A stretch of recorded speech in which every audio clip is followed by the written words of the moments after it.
देखिए, आसान शब्दों में समझें तो कुर्सी जो है वो किसी की जागीर नहीं है। कल जिनके नाम के नारे लगते थे, आज उनके लिए अपनी जमीन बचाना मुश्किल। और कल जो हाशिए पर थे, आज वो किंग मेकर है, किंग भी है। देवेंद्र फडणवीस की कहानी इसी सिक्के के दूसरे पहलू की है। वो किसी बड़े सियासी खानदान के वारिस नहीं, उनके पास कोई तैयार जमीन नहीं थी। पार्षद की कुर्सी से धूल झाड़कर अपना सफर शुरू किया। जब 2022 में उनका सियासी सिक्का कमजोर पड़ता दिखा, जब उन्हें सीएम से डिप्टी सीएम बनाया गया, तब दुनिया ने कहा खेल खत्म हो गया। लेकिन देवाभाऊ ने सिखाया कि सिक्का अगर गिर जाए तो फिर से उछालने की उनमें हिम्मत है, और यही असली सियासत है। देवेंद्र फडणवीस ने बीएमसी चुनाव में बिना किसी बड़े केंद्रीय चेहरे की जो जीत हासिल की, वो इस बात का प्रमाण है कि विरासत से मिली सत्ता मेहनत से कमाई गई साख के आगे अक्सर छोटी पड़ जाती है। आखिर देवाभाऊ ने कैसे बीएमसी चुनाव की दिशा और दशा बदली? देवाभाऊ की वो चाणक्य नीति क्या थी? कितनी सधी थी जो ब्रांड ठाकरे पर भारी पड़ी? और महाराष्ट्र में वो करिश्मा हुआ जिसकी आस 25 साल से बीजेपी को थी। अब कचहरी की इस नई पेशी में महायुति के महानायक देवाभाऊ की चुनावी विसात को फेस करते हैं, जिनके विरोधियों की ध्रुवीकरण की राजनीति को आज पूरी तरह से ध्वस्त कर दिया।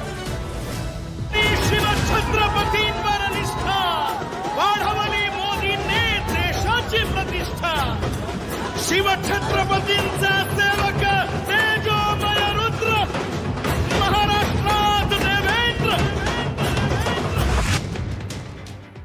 महायुति के इस महाजश्न के पीछे का सूत्रधार महाराष्ट्र की सियासत का एक महानायक है।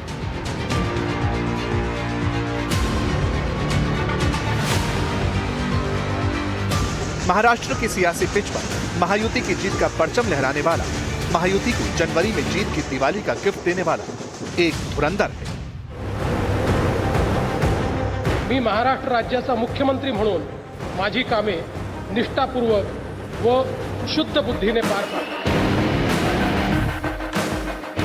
मेरा पानी उतरता देख मेरे किनारे पर घर मत बसा लेना, मैं समंदर हूँ लौट कर वापिस आऊंगा।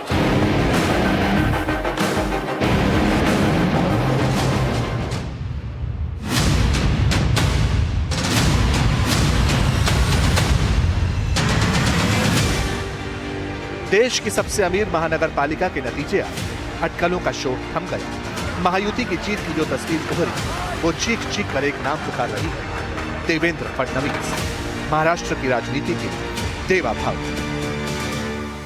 मैं आधुनिक अभिमन्यु हूँ, चक्रव्यूह को भेदना जानता हूँ।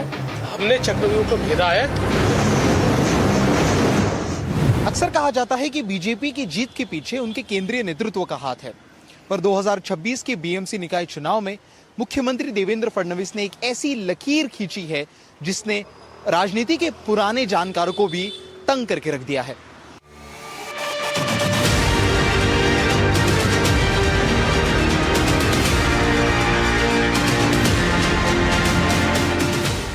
बिना किसी बड़े केंद्रीय चेहरे के, बिना दिल्ली की रैलियों के रेले की, कैसे देवाभाऊ ने अकेले दम पर बीएमसी का किला फतेह किया? देवाभाऊ ने किस तरह चाणक्य नीति अपनाकर सियासी विरोधियों को चारों खाने चित किया? और कैसे बीएमसी में ठाकरे बंधुओं की 25 साल पुरानी बादशाहत खत्म?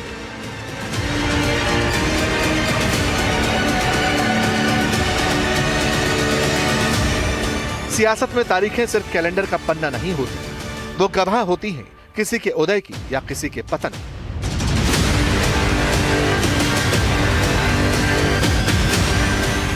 15 दिसंबर 2025 महाराष्ट्र में बीएमसी चुनाव का बिगुल बजा। इसी दिन आचार संहिता लागू हो गई। 23 से 30 दिसंबर तक नामांकन का दौर चला। देवाभाऊ ने अपनी टीम चुनी। 227 वार्डों के लिए 1700 से ज्यादा उम्मीदवार मैदान में थे, लेकिन फडणवीस की नजर हर एक पार्षद की सीट पर खुद। बिना दिल्ली के बड़े चेहरे के देवेंद्र फडणवीस ने 3 जनवरी से लेकर 13 जनवरी तक पूरे महाराष्ट्र को नाप दिया। चर्चाएं चलने लगी कि अमित शाह से लेकर प्रधानमंत्री नरेंद्र मोदी भी प्रचार के लिए आ सकते हैं, लेकिन इन्हीं चर्चाओं के बीच मराठी अस्मिता का मुद्दा बड़ा हो गया। ऐसे में बीजेपी ने एक सीधी चाल चली, और वो ये थी कि मराठी बनाम बाहरी लोगों का मुद्दा ज्यादा तूल ना पकड़े, इसके लिए उन्होंने बाहर के नेताओं को प्रचार के लिए ना बुलाने का फैसला लिया।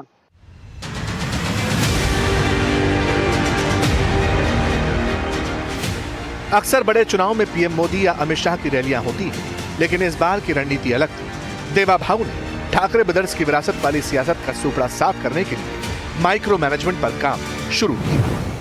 फडणवीस ने हर वार्ड के लिए एक वॉर रूम बनाया। दिल्ली को संदेश था, मैं यहां से मोर्चा संभाल रहा हूं। सोशल मीडिया आर्मी को एक्टिव किया। युवा वोटर्स को साधने के लिए देवा भाऊ ने डिजिटल कैंपेन की कमान खुद संभाली। नेशनल नैरेटिव के बजाय लोकल मुद्दों की डिलीवरी पर जोर दिया। वोटर को यह समझाने में कामयाब रहे कि मुंबई को चलाने के लिए मुंबई वाला विजन चाहिए। देवा भाऊ का यह मूल मंत्र महायुति की जीत में तुरुप का पत्ता साबित हुआ। आज महाराष्ट्र में 29 महानगर पालिका के चुनाव में 25 जगह पर भारतीय जनता पार्टी और मित्रों का विजय हुआ है। महाराष्ट्र की जनता ने भारतीय जनता पार्टी पर पूर्ण विश्वास दिखाया है। हमारे अध्यक्ष रविंद्र चौहान जी के नेतृत्व में महाराष्ट्र का ये महाविजय महाराष्ट्र की जनता को और हमारे कार्यकर्ताओं को हम समर्पित करते हैं। मुंबई में पूर्ण बहुमत हमको मिलेगा। मुंबई में महापौर हमारा महायुति का बनेगा।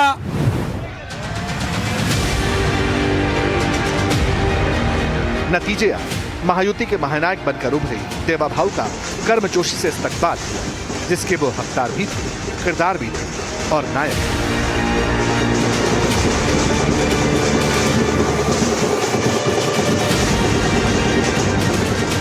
बीएमसी में महायुति की पताका ऐसे ही बुलंद नहीं हुई। माइक्रो मैनेजमेंट के अलावा देवा भाऊ ने जीत के लिए ग्राउंड पर दिन रात पसीना बहाया। ये वो वक्त था जब ठाकरे ब्रदर्स की राजनीतिक रणनीति बंद कमरों और प्रेस कॉन्फ्रेंस तक महदूद थी। देवा भाऊ ने महायुति के माथे जीत का तिलक लगाने के लिए कितना पसीना बहाया, ये जानेंगे तो देवेंद्र जीत के अकेले धुरंधर कैसे बने, ये क्लियर हो जाएगा। चुनाव के दौरान फडणवीस कुल 77 इवेंट्स में शामिल हुए। इसमें फडणवीस ने कुल 37 जनसभाएं की, 33 मीडिया इंटरव्यू भी की। 6 इंटरव्यू फडणवीस ने खुले मन से की, तो वहीं एक प्रेस कॉन्फ्रेंस भी की। विधानसभा से ज्यादा अच्छा परिणाम हम लोगों को महानगर पालिका के चुनाव में मिलेगा। और इसका कारण क्या है? विधानसभा के समय मुंबई का वोटर और विशेष रूप से मराठी वोटर अब वो बिल्कुल कंफ्यूज नहीं है। अब यहां मुंबई में जो शिवसेना है, शिंदे जी की, बाला साहब ठाकरे की जो असली शिवसेना है, उस शिवसेना का वोटर तैयार हो गया। माइक्रो मैनेजमेंट के अलावा देवा भाऊ ने मुद्दों की नब्ज को टटोला और सही टाइमिंग पर सही मुद्दों को धार लगाई। ये मुद्दे वोटर के दिलों पर छाप छोड़ गए। ग्राउंड लेवल पर देवेंद्र वोटरों से मिलते, उनकी परेशानियां सुनते, उनके मुद्दों को डायरी में नोट करते। मंथन के बाद देवा भाऊ ने जन मुद्दों को सुलझाने के लिए 3 ब्रह्मास्त्र तैयार किए। एआई और पारदर्शिता की गारंटी। देवेंद्र फडणवीस ने अपनी रैली में वादा किया कि नगर पालिका आपके मोबाइल पर होगी। एआई के जरिए भ्रष्टाचार खत्म करने का रोडमैप जनता के गले उतरा। चुनाव नतीजों में दूसरा ब्रह्मास्त्र था देवा भाऊ का हिंदू और मराठी अस्मिता का संगम वाला दांव। जब उद्धव ठाकरे मराठी मानुष के नाम पर वोट मांग रहे थे, फडणवीस ने हिंदू मेयर और मराठी पहचान को विकास के साथ ऐसे कोलैबोरेट किया कि विरोधियों का ध्रुवीकरण का गणित ही बिगड़ गया। महाराष्ट्र की जनता को इंफ्रास्ट्रक्चर की गारंटी दी। मेट्रो 3, कोस्टल रोड और धारावी पुनर्विकास योजना को उन्होंने अपनी पर्सनल गारंटी के तौर पर पेश किया। सियासत में कद पद से नहीं बल्कि चुनौतियों को चीर कर निकलने की काबिलियत से तय होता है। देवेंद्र ने चुनावी तैयारियों को मैनेज किया। उन्होंने बीजेपी के कैडर को अदृश्य दीवार की तरह खड़ा कर दिया, जहां किसी बाहरी प्रचारक की जरूरत ही नहीं पड़ी। पार्टी में टिकट बंटवारे पर विरोध के सुर बुलंद नहीं होने दिए। देवेंद्र फडणवीस ने नागपुर की तंग गलियों से निकलकर महाराष्ट्र की तख्त तक का सफर तय किया। वो नेता जो कभी पार्षद की कुर्सी पर बैठता था, डिप्टी सीएम बना, सीएम बना और आज महाराष्ट्र की राजनीति का पावर सेंटर है। 1992 की बात है। महज 22 साल की उम्र में नागपुर के देवेंद्र ने सियासत में कदम रखा। 22 साल की उम्र में पहला चुनाव लड़ा, नागपुर से पार्षद बने। 27 साल की उम्र में वो नागपुर के सबसे युवा मेयर बन गए थे। तब दिल्ली में बैठे सियासी पंडितों को एहसास नहीं था कि विदर्भ का ये लड़का एक दिन मुंबई की रफ्तार पकड़ लेगा।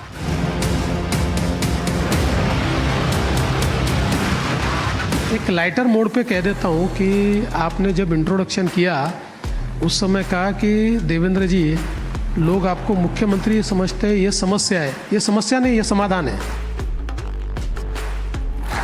इसका मतलब मैं बनने वालों ऐसा नहीं कह रहा हूं, सिर्फ उसको समस्या मत मानिए, इतने बोलना चाहता हूं। साल 1999 आते आते देवेंद्र फडणवीस की पहचान राजनीतिक गलियारों में देवाभाऊ के तौर पर बन चुकी थी। इसी साल देवाभाऊ ने विधानसभा का रुख किया और फिर कभी पीछे मुड़कर नहीं देखा। 15 साल बाद साल 2014 में वो पल भी आया जब विधानसभा चुनाव में बीजेपी सबसे बड़ी पार्टी बनी। मुंबई वासियों ने ये परफॉर्मेंस जिन्होंने अच्छा काम किया, मुंबई वासियों ने डेवलपमेंट को स्वीकारा है और एंटी डेवलपमेंट को नकारा है। ये साफ जाहिर है। और हमारा मुद्दा चुनाव का डेवलपमेंट था और उनका इमोशनल मुद्दे पर वो चुनाव लड़ रहे थे, लेकिन जनता ने डेवलपमेंट के मुद्दे को स्वीकार किया है। लोग डेवलपमेंट चाहते हैं और 3.5 साल से मैं सीएम मुख्यमंत्री था तब 2.5 साल, अभी देवेंद्र जी मुख्यमंत्री है वो 1 साल से 3.5 साल में जो मुंबई के लिए काम हुआ है और लोगों को विश्वास हो गया कि ये काम करने वाले लोग हैं और काम करने वाले लोगों को सपोर्ट मुंबई वासियों ने किया है। सबको लगा कि कोई पुराना दिग्गज मुख्यमंत्री बनेगा, लेकिन दिल्ली की पसंद और काम की चमक ने देवेंद्र को 44 साल की उम्र में राज्य का मुख्यमंत्री बना दिया। शरद पवार के बाद वो राज्य के दूसरे सबसे युवा सीएम बने थे। मी देवेंद्र गंगाधरराव फडणवीस ईश्वर साक्ष शपथ घेतो की कायद्याद्वारे स्थापित झाले आहे अशा भारतीय संविधानाबद्दल मी खरी श्रद्धा व निष्ठा बाळगीन। अच्युतं केशवं कृष्ण दामोदरं रामनारायणं जानकी वल्लभं। कौन कहते हैं भगवान आते नहीं, कौन कहते हैं भगवान आते नहीं, तुम मीरा के जैसे बुलाते नहीं। भाजपा और महायुति के हर कार्यकर्ता ने, हर केडर ने मोदी जी का विजन सामने रख के मेहनत की और आज लोगों ने भी उनकी जो इंटेंशंस है उनको समझा, उनके मिशन और विजन को समझा और उन्हें वोटिंग किया है। इसका आनंद है और डेफिनेटली देवेंद्र जी ने ये पूरा जो मिशन था वो लीड किया था, बहुत मेहनत की थी, तो मुझे खुशी है कि उनकी मेहनत रंग लाई। राजनीति अक्सर पसंद के लिए होती है, लेकिन फडणवीस ने इसे पलटवार के लिए इस्तेमाल किया। साल 2019 के चुनाव हुए, बीजेपी बड़ी पार्टी बनी, लेकिन अलायंस टूट गया। देवेंद्र को विपक्ष में बैठना पड़ा। 2022 में ऑपरेशन लोटस के बाद सत्ता बदली तो सबको लगा देवेंद्र फिर सीएम बनेंगे, लेकिन आलाकमान के आदेश पर देवाभाऊ ने डिप्टी सीएम का पद स्वीकार किया। ये देवेंद्र फडणवीस का संतोष नहीं था, ये उनकी राजनीतिक बढ़त थी। उन्होंने साफ दिखाया कि किस तरह पार्टी में वो पहले सिपाही है और नेता बाद में, और इसी रणनीति के तहत उन्होंने बीएमसी में तमाम समीकरण को पलट कर रख दिया।